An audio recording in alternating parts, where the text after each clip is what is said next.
اعوذ باللہ من الشیطان الرجیم بسم اللہ الرحمن الرحیم وقل آمنا باللہ وما انزل الینا وما انزل الی ابراہیم واسماعیل واسحاق ویعقوب۔ حدیث میں ہے کہ مسلمان جب مدینہ منورہ پہنچے تو یہودی لوگ توریت کو عبرانی زبان میں پڑھتے تھے اور عربی میں مسلمانوں کے لیے ترجمہ کرتے تھے۔ یہ جو ہے پہلے سے چلا آ رہا ہے۔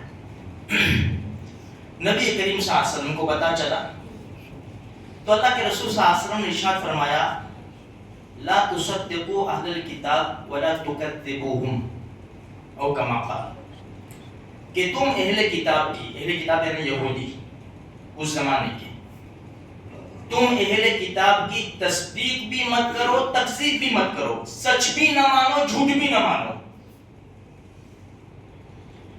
دیکھو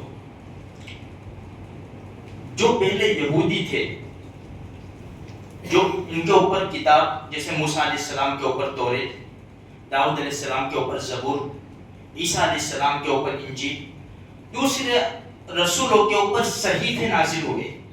یہ چار بڑی بڑی کتابیں اللہ کے رسول کے اوپر قرآن، باقی دوسرے رسولوں کے اوپر صحیفے نازل ہوئے، وہ بھی آسمانی کتابیں۔ اس زمانے میں اللہ کے رسول کے پاس آتے یہ ورق لے کر آتے، اپنی کتاب لے کر آتے،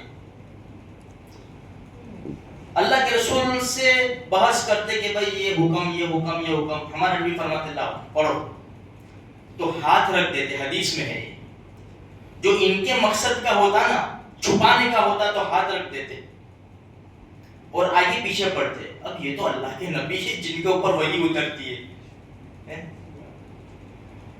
تو اس وقت سے ان کا یہ معمول رہا ہے۔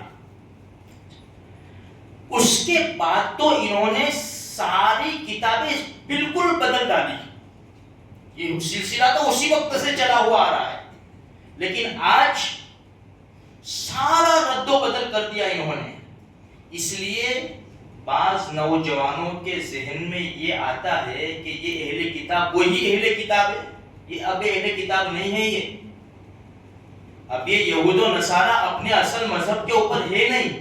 قاعدہ کیا ہے؟ جب اللہ کے رسول صلی اللہ علیہ وسلم نے نبوت کا اعلان کیا، ان کو ان کا اصل مذہب بھی چھوڑ کر ہمارے نبی کا کلمہ پڑھنا پڑے، لیکن پھر بھی وہ اصل ان کی جو کہہ رہے ہیں نا ہمارے پاس کتابیں، جو بھی میرے بھائیوں سب انہوں نے چینج کر ڈالا، رد و بدل کر ڈالا۔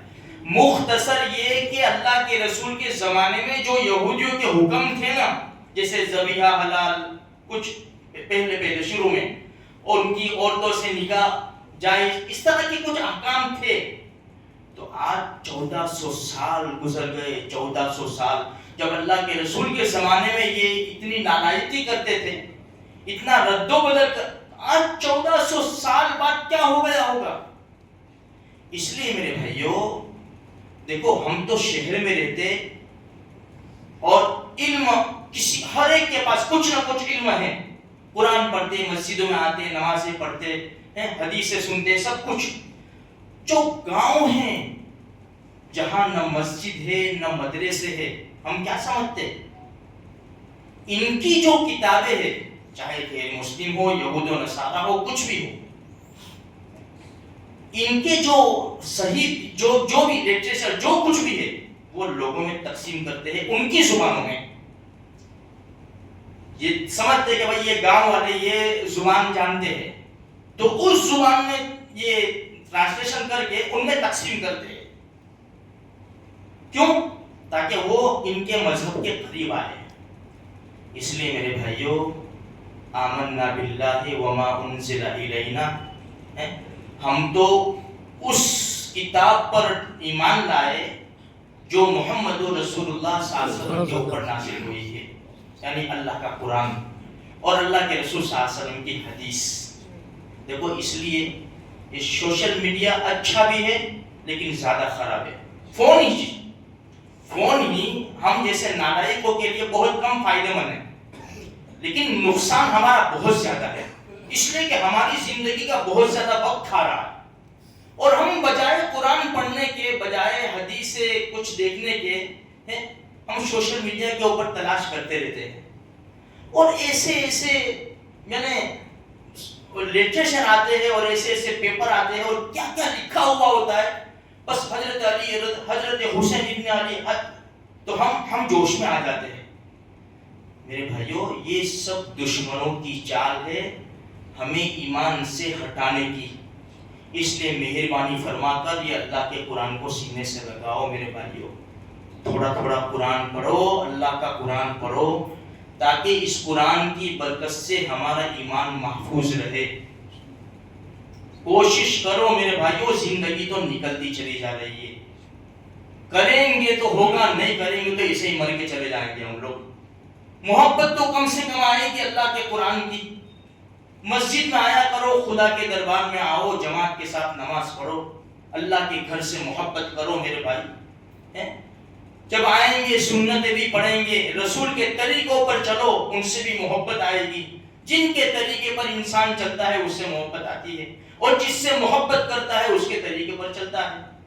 کوشش کرو، جنازے بہت اٹھ رہے، اور عجیب قسم کے حالات ہیں۔ اللہ ہر قسم کے فتنے سے، ہر چھوٹی بڑی بیماری اور حادثے مصیبت سے اللہ ہم سب کی حفاظت فرمائے۔ کرتے رہو، چلتے رہو میرے بھائیوں، بس ہمارے بڑوں کی یہی آواز ہے، کرتے رہو، چلتے رہو، جتنا ہو سکے اللہ کے قرآن کی تلاوت کرو، چلتے پھرتے استغفار کرو، درود شریف پڑھو، پہلا کلمہ پڑھو، جیسی زندگی گزاریں گے نیسے موت آئے گی۔ اللہ تبارک و تعالیٰ کہیں سنی بات پر عمل کی توفیق عطا فرمائے۔